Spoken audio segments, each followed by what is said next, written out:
Hello friends, તો સ્વાગત છે તમારું એન્જલ્સ કિચનમાં। આજે આપણે એન્જલ્સ કિચનમાં બનાવીશું નાનાથી લઈને મોટા સુધીના સૌને ભાવતો એવું શિયાળામાં ખવાતો અડદિયા પાક। જો આ રેસીપીથી તમે અડદિયા બનાવશો તો ચોક્કસ સ્વાદિષ્ટ અને એકદમ પોચા બનશે। અડદિયામાં વાપરેલો મસાલો પણ મેં ઘરે જ બનાવેલો છે। જો તમારે રેસીપી જોઈતી હોય તો કોમેન્ટમાં જરૂરથી જણાવશો। તો ચલો બનાવવાનું શરૂ કરી દઈએ। અડદિયા બનાવવા માટે અડદનો કરકરો લોટ લીધો છે, તેમાં ઘી અને દૂધનું મોણ આપી અને 1 કલાક માટે રેસ્ટ આપી દઈશું। આને આપણે ધાબો કહીએ છીએ। આ ધાબા દીધેલા લોટને ઘઉં ચાળવાના ચારણાથી ચાળી અને એકદમ છૂટો કરી લઈશું। એક વાસણમાં ગુંદર તળી લઈશું અને તે જ વાસણમાં ફરીથી જે લોટ આપણે છૂટો પાડેલો છે તેને એકદમ ગોલ્ડન બ્રાઉન થાય ત્યાં સુધી શેકી લઈશું। લોટને આપણે કાચો જરાય નથી રાખવાનો, એકદમ ગોલ્ડન બ્રાઉન થાય ત્યાં સુધી શેકાતા થોડી વાર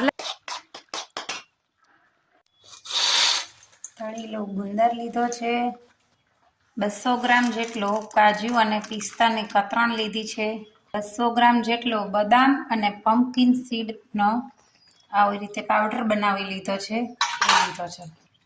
અડદિયાનો મસાલો લીધો છે। આ મસાલાને મેં ઘરે જ બનાવ્યો છે। આ મસાલો બનાવવા માટે મેં જે વસ્તુ લીધી છે એ તમને હું નીચે ડિસ્ક્રિપ્શન બોક્સમાં આપી દઈશ। આ અડદિયાનો મસાલો છે ઘરે તમે ખૂબ જ સરળ રીતે અને ખૂબ જ સ્વાદિષ્ટ બનાવી શકો છો। બહારના મસાલા કરતાં પણ બહુ સરસ બનશે। નાળિયેરનું ખમણ લીધું છે, સૂકું નાળિયેર છે, એને એકદમ ફાઇન પાવડર બનાવી લીધો છે સૂકા નાળિયેરના ખમણનો। થોડોક એવો કાચો ગુંદર પણ છે જેને મેં મિક્સરમાં ગ્રાઇન્ડ કરી લીધો છે। આ એટલો કાચો ગુંદર છે। તમે જોઈ શકો છો અડદના લોટમાંથી આવી રીતે ઘી છૂટવા લાગ્યું છે। જો જરૂર હોય તો વચ્ચે વચ્ચેથી પણ તમે ઘી એડ કરી શકો છો, થોડું થોડું કરીને। અત્યારે મને થોડુંક એવું લાગે છે કે ઘી હજી આમાં જરૂર નથી, હજી થોડીક વાર હું હજી આને આવી જ રીતે હલાવતી રહીશ। ઘી વધારે હશે તો જ અડદિયા સ્વાદિષ્ટ અને એકદમ પોચા બનશે। તો ચલો આ શેકાય છે ત્યાં સુધી આપણે માવાને એકદમ ખમણી લઈએ। 250 ગ્રામ જેટલો માવો લીધો છે, મોળો માવો છે આ, અને હવે આપણે ખમણીથી ખમણી લઈશું।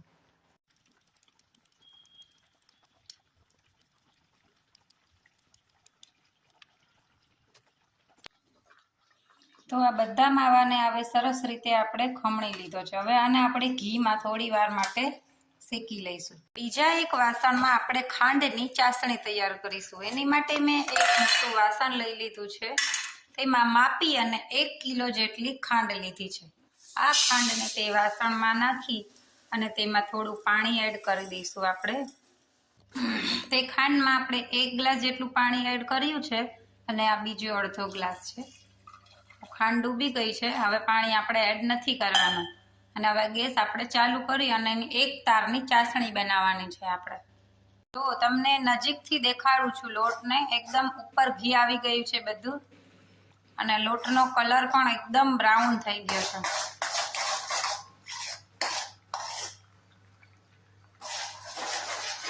આવો એકદમ colour brown dark golden colour થઈ જાય ત્યાં સુધી લોટને એકદમ પ્રોપર રીતે શેકાવા દેવાનો છે।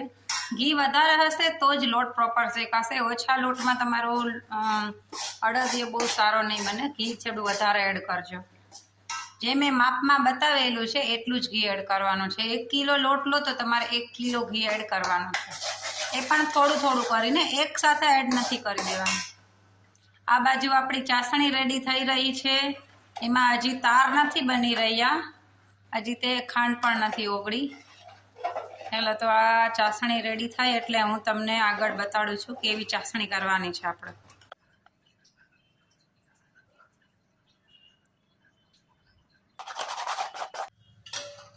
આ ચાસણીમાં તમે જોઈ શકો છો એક તાર બની રહ્યો છે।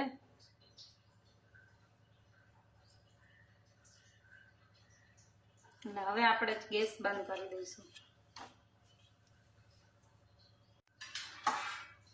હવે આપણે આમાં ગુંદર એડ કરીશું, જેને આપણે તળીને રાખેલો હતો।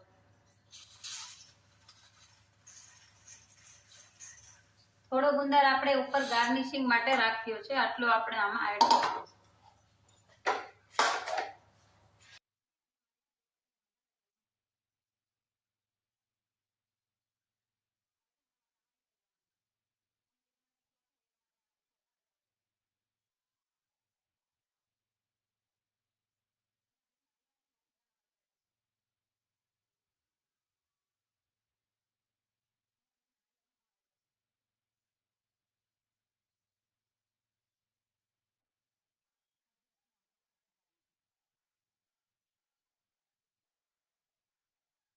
હવે લોટ આપણો એકદમ બ્રાઉન થઈ ગયો છે, તો હવે આપણે એમાં માવો એડ કરી દઈશું. આ લીધો છે મેં માવો. આ માવાને આપણે આમાં થોડો એડ કરતા જઈશું. થોડો જ માવો એડ કરીને હલાવતા જવાનું છે.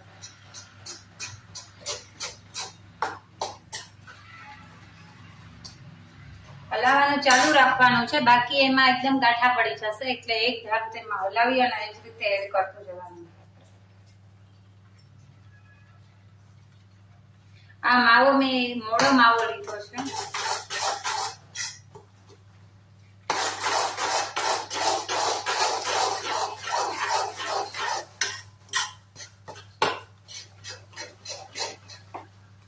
આવી રીતે થોડો જ કરતો માવો એડ કરતું જવાનું છે.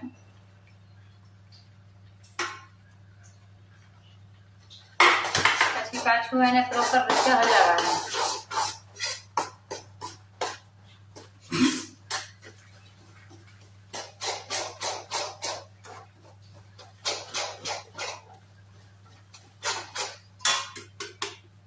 હવે આ જેટલો છે એટલો આપણે આમાં એડ કરી દઈશું.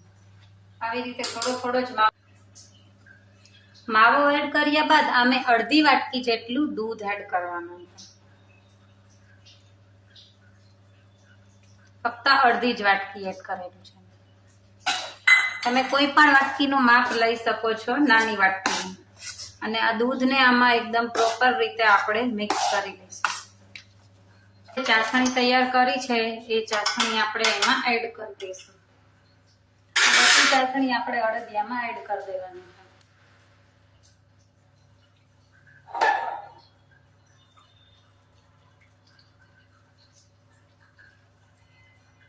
અને એડ કરી અને આવી રીતે હલાવતા જવાનું.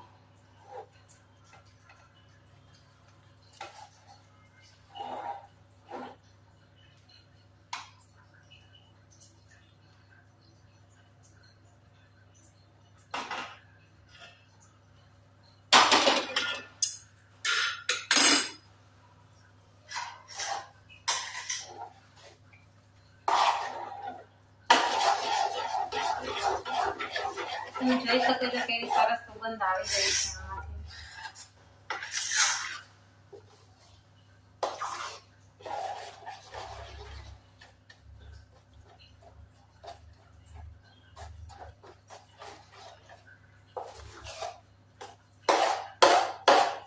ખાંડની ચાસણી એકદમ આવા સાથે એડ થઈ જાય પછી જ તમારે ગેસ ચાલુ કરવાનો છે, ત્યાં સુધી ગેસ ચાલુ નથી કરવાનો. હવે આમાં એકદમ પ્રોપર એડ થઈ ગઈ છે. હવે આપણે એનો ગેસ ચાલુ કરીશું. ફાસ્ટ તાપે એને સતત હલાવતા રહીશું જ્યાં સુધી બધી ખાંડ લોટમાં મિક્સ ના થઈ જાય.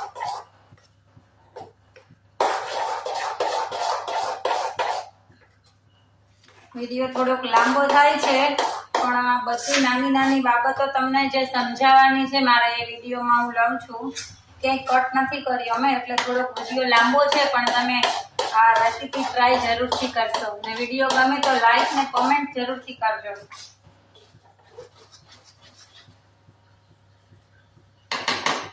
તમે જોઈ શકો છો આપણે ફક્ત 1.5 કિલો જેટલો લોટ લીધો તો એમાંથી 3 કિલો જેટલો અડદિયો બનીને તૈયાર થઈ જાય છે. તો તમે ઘરની જ વસ્તુમાંથી આવી રીતે સરસ મજાનો અડદિયો તૈયાર કરી શકો છો. તો તમે જોઈ શકો છો અડદિયામાંથી કેટલું બધું ઘી નીકળ્યું છે. જો બહાર આવી જ રીતે બધું ઘી તમને દેખાય છે. આને આપણે થાળીમાં પાથરશું એટલે તે એકદમ જામી જશે. અત્યારે તે ઢીલો છે, પણ થાળીમાં નાખશો એટલે એકદમ જામી જશે.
ચલો અડદિયા ખાવા.